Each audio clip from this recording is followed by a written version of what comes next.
Hello everybody, Jackson here with the Wealth Squad. Today we'll be talking about Ethereum and the price drop it's had in the last couple of days. First off, you can see this is the expanded 1-year chart. This is a 1-year chart. Zoom out a little bit. You can see this range that we've drawn here in the past. This purple range indicates, a buy, and since Ethereum is at the very, very low end of this range, it's more enticing to buy it here. That's just the way this works. Besides that, you could see, we could check the 5-year chart. It is not looking good. It's looking like a head and shoulders pattern. This is where you see a head right here, a shoulder, and another shoulder, and that is eventually a bearish pattern. It ends up bad for the asset, whatever we're looking at. So just zooming out here, this is the 3-month chart. The top of the 3-month chart, Bitcoin was trading for $3,500 a pop, and now we are going for less than that. It's not a good look, and well, it's hard to look at just because you could see every single person who bought within the last year is now under. Every single person that's bought since,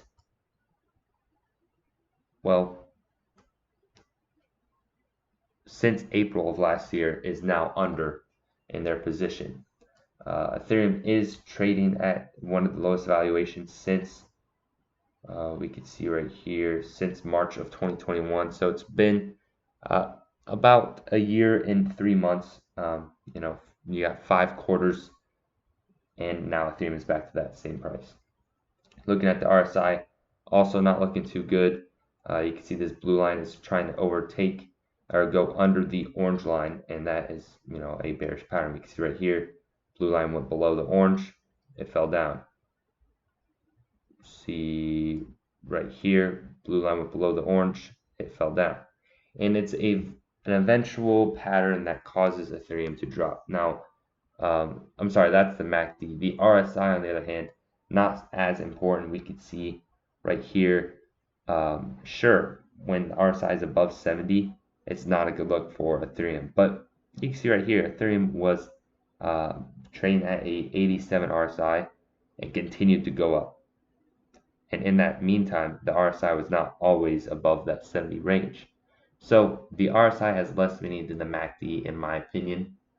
But trading technicals, support resistance lines, that has more meaning than, I would say, everything here. So let's check out. It does not look good for Ethereum, I will say that. If you have some, I hope you have sold it or you're buying more now. Of course, we all believe in Ethereum in the long term. We do all believe it's going to be 5 figures eventually. We just got to know how long until then, and more importantly, how low will it go until it starts going back up again. That's the hard part, is timing the buys. So what I recommend, putting $100 a week, putting $50 a week, putting 35, putting $30 a week, whatever you can, but don't put your entire life savings into Ethereum.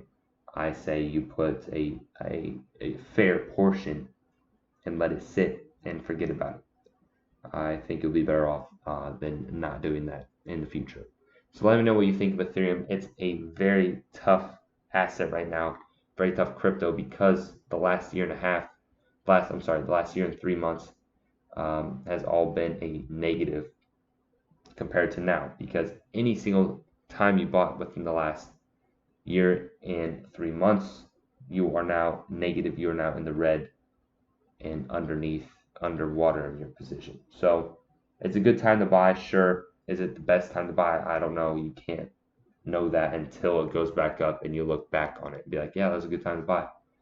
You don't know in the meantime when it's presently in front of you. I say, if you haven't yet, start averaging in. If you are already averaging in, ramp up that portion you invest every month, right? Or every week. You're putting $100 a month, start by doing 125. That type of stuff will get you more Ethereum at these cheaper prices, lower your average cost basis, which will in turn make you more money over the long term of Ethereum going up, which we do hope and would like to see someday. So Let me know what you think of Ethereum at these prices. I think under 1700 is sort of a joke, but I'd like to hear what you think and what you have to say. Thank you for watching, and until next time.